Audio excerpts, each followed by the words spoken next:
জি, আসসালামু আলাইকুম রহমতুল্লাহ। আমরা সংক্ষেপ করার চেষ্টা করব ইনশাআল্লাহ। আসলে যে আলোচনাগুলো আজকে হয়েছে এগুলা কিছুটা পুরানো আলোচনা, এর আগেও আলোচনা হয়েছে। এখানে যে কম্পোজিশনটা আছে আমাদের হাউজে, সেখানে চিন্তা চেতনার নানা ডাইভার্সিফিকেশন, সেই জন্যে সকলেই মিলে শতভাগ একমত হয়ে কোনো সিদ্ধান্ত নেওয়াটা আসলে এক ধরনের প্রায় অসম্ভব টাইপের জটিলতা আছে। তো এই দিকটা কীভাবে মিনিমাইজ করা যায় একটু উপায় বের করার জন্য আমরা চেষ্টা করছি। এটা হচ্ছে একটি মৌলিক কথা। নাম্বার টু, যেটা আজকে আলোচনা হয়েছে,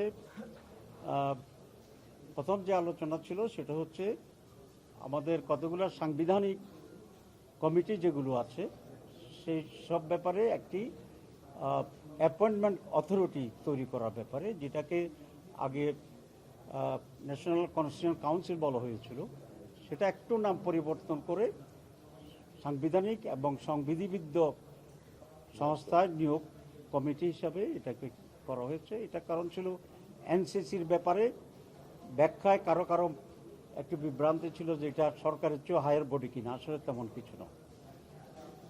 এক্ষেত্রে আমরা বলেছি যে একটা স্থায়ী সাংবিধানিক কমিটি থাকা অত্যন্ত জরুরি। বর্তমান যে পদ্ধতিটি আছে সেটাও সাংবিধানিক কমিটিগুলো কিন্তু স্বাধীন, এটা কোনো এক্সিকিউটিভ বডির উপরে ডিপেন্ডেন্ট না। যেমন নির্বাচন কমিশন গঠন করা, তারপরে আমাদের দুর্নীতি দমন কমিশন গঠন করা, পাবলিক অ্যাকাউন্টস কমিশন গঠন করা, ইত্যাদি ইত্যাদি, মোট 5টা 6টা। আগে যেভাবে হতো সেটা হচ্ছে প্রত্যেকটা কমিটি নিয়োগের আগে একটা সার্চ কমিটি করা হতো। সার্চ কমিটি প্রস্তাবনা তৈরি করতো এবং সেই প্রস্তাবনার ভিত্তিতে প্রেসিডেন্ট এটাকে নিয়োগ দিত। তো এটা বলার জন্য ব্যাখ্যাটা এই যে এই সমস্ত কমিটি কখনোই প্রধানমন্ত্রীর অধীন ছিল না এবং এক্সিকিউটিভের সাথে এটা কোনো রিলেশন না, এটি ইন্ডিপেন্ডেন্ট কাজ করেছিল। কেউ কেউ এটাকে ভুল বুঝে এটা বলতে চাচ্ছিলেন যে এরকম একটা কমিটি থাকলে প্রধানমন্ত্রীর হাত পা বেঁধে দেওয়া হবে। আসলে এর সাথে প্রধানমন্ত্রীর হাতও জড়িত নাই, পাও জড়িত নাই, তারা আগে ইন্ডিপেন্ডেন্ট ছিল। আগে ছিল প্রত্যেকটা আলাদা আলাদাভাবে সার্চ কমিটি হবে এবং বিভিন্ন সময় বিভিন্ন ব্যক্তি সার্চ কমিটির সদস্য হবে এবং এতে করে প্রধানমন্ত্রীর হস্তক্ষেপ করার সুযোগটা ছিল বেশি। আমরা অতীতেও দেখেছি সার্চ কমিটি হয়তো প্রধানমন্ত্রী থেকে একটা গোপনে লিস্ট পাঠিয়ে দেওয়া, এটা রোধ করা খুব জরুরি।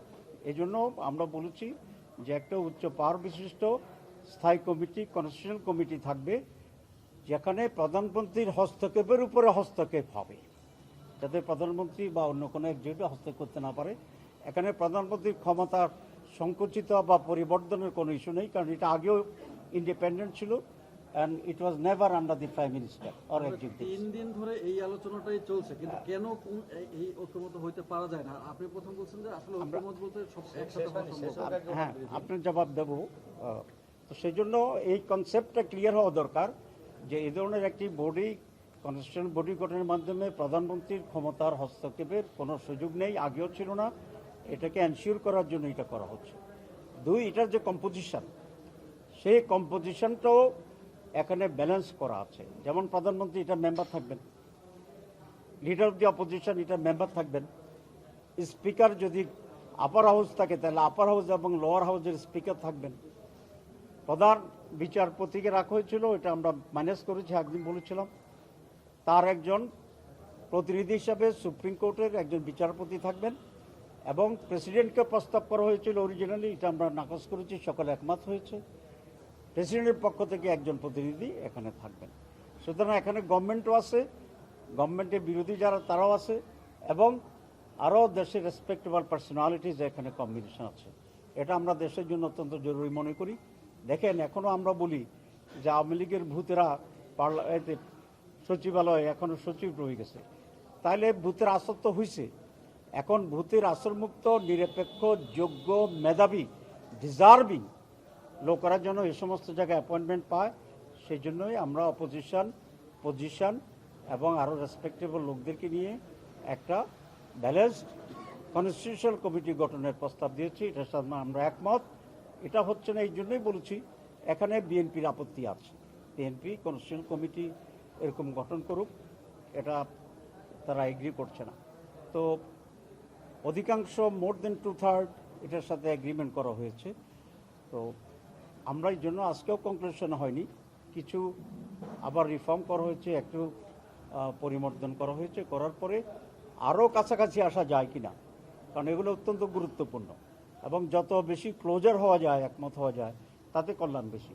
এই জন্য আমি রিফর্মস কমিটি যারা আছে পরিচালক, তাকেও আমি ধন্যবাদ জানাই যে সে অধিকতর ধৈর্য সহকারে, মাঝে মধ্যে অনেকের ভিতরে একটু তৈরি হয়, কিন্তু উনি খুবই ধৈর্য সহকারে আরও ক্লোজার করার জন্য চেষ্টা করছেন। আমরা আশা করি এটা জাতির স্বার্থে, স্মুথনেস অফ দি গভর্নমেন্টের সাথে, নিরপেক্ষতার সাথে সকল স্টেক হোল্ডাররা এটা মেনে নেবেন। কারণ না হলে আবার আমরা স্বৈরাচারের দিকে যেতে পারি, আবার সেই রাজনৈতিক দুর্বৃত্তায়ন যেটা, ক্ষমতার যেটা, সেটা আমরা যেতে পারি।